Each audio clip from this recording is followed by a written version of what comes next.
सुन लो बात मेरी। आँख कान खोलकर, आँख खोल के देखो और कान खोल कर सुनो।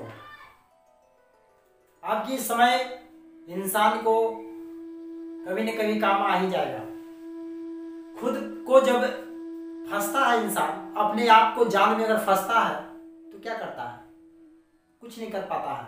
जब दूसरे का जब बारी आता है तो सलाह देने के लिए 50 गो और आते हैं ना, 50 गो और। एक हम बात बताते हैं, कहानी एक है। जब भगवान कृष्ण धरती पर आए, उनके साथ नारद मुनि भी थे।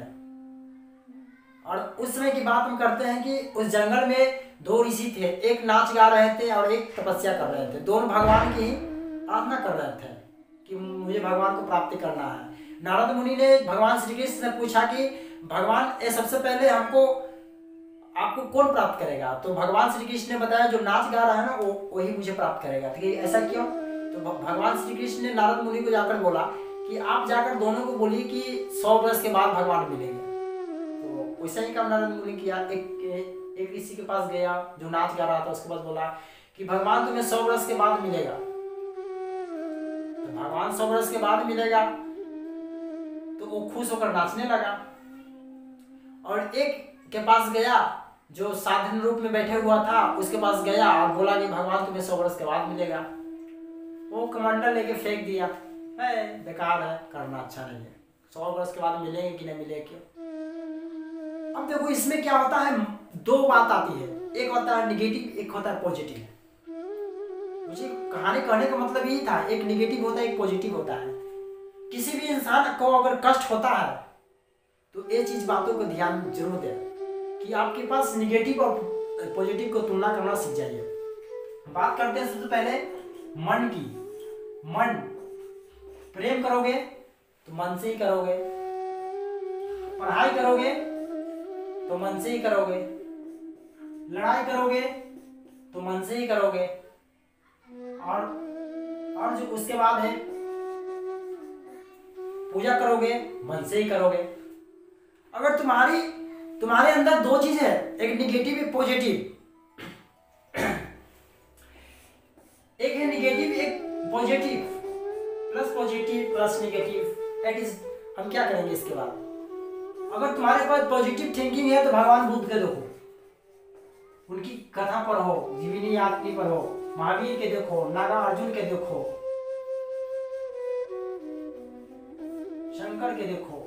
अगर आपके पास पॉजिटिव थिंकिंग है तो, अगर आपके पास निगेटिव थिंकिंग है तो आप चंद्रगुप्त मौर्य के देखो। एक चंद्रगुप्त मौर्य एक ऐसा आदमी था, आप कहानी जब पढ़ोगे उसकी तो उसे पता भी नहीं था कि मैं पूरे अखंड भारत का एक दिन राजा बनूंगा, सम्राट बनूंगा। अचानक जनक ने उन्हें एक दूसरे आम जनता की तरह, वो लड़का था जो जनक ने वहां से उठा के लेके गया था,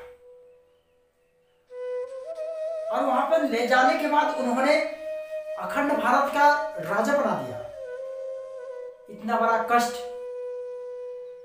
अब देखिए, जब हमारे देश में सिकंदर आया था, उस समय उसका सेनापति सर्कस निकेटर था, और चंद्रगुप्त मौर्य था, और चाणक्य जो थे उन्होंने कूटनीतिक तरीके से सिकंदर को भगाया था। और उसका जो सिकंदर का सेनापति सर्कस निकेटर था, हम बात कर रहे हैं एशियन हिस्ट्री का। सर्कस निकेटर की जो सेना था, जिन्होंने कहा था कि मैं तो जा तो रहा हूं लेकिन फिर दोबारा नहीं आऊंगा तुम्हारे पास। चंद्रगुप्त मौर्य को बहुत नफरत करता था चंद्रगुप्त मौर्य से। उन्होंने चंद्रगुप्त मौर्य पूरे खंड का, भारत का पूरे खंड के, तो क्या बना, सम्राट बन गया, गवर्नर को मारकर हराकर। उसके बाद कुछ दिनों के बाद सर्कस निकेटर भारत आए। सर्कस निकेटर भारत आए, आने के बाद क्या हुआ, हार का सामना करना पड़ा। चंद्रगुप्त मौर्य ने सर्कस निकेटर को हरा दिया। अगर आपके थिंकिंग माइंड है तो इस पर जाइए। चंद्रगुप्त मौर्य की बात, जो सर्कस निकेटर को क्या किया, हरा दिया। हरा देने के बाद उनकी बेटी से शादी कर लिया, हेलेना से शादी कर लिया। बताइए, इतना कट्टर था जो सेल्यूकस निकेटर जो सिकंदर का सेनापति था, इतना कट्टर था कि लेकिन चंद्रगुप्त मौर्य ने उसे हराकर उसकी बेटी से ही शादी कर लिया और मजबूरन इसको सेल्यूकस निकेटर को 500 हाथी दहेज में दिया और पूरे ईरान अफगान के प्रांत जो क्षेत्र है उसको इनको देना पड़ा दहेज के रूप में। अब बताओ, अगर तुम्हारे पास खुद पर अगर विपत आए तो दो चीज को मैंने बताया, एक पॉजिटिव एक प्लस निगेटिव। अगर तुम्हारे निगेटिव माइंड में आता है तो इस तरह की इंसान को जीवनी पढ़ना सीख लो, पॉजिटिव आता है तो इनसे सीखो, आपकी लाइफ ऑटोमेटिक सेटअप हो जाएगी। सिर्फ 6 महीना, 6 मंथ, ओनली 6 मंथ, उसके बाद देख लेना।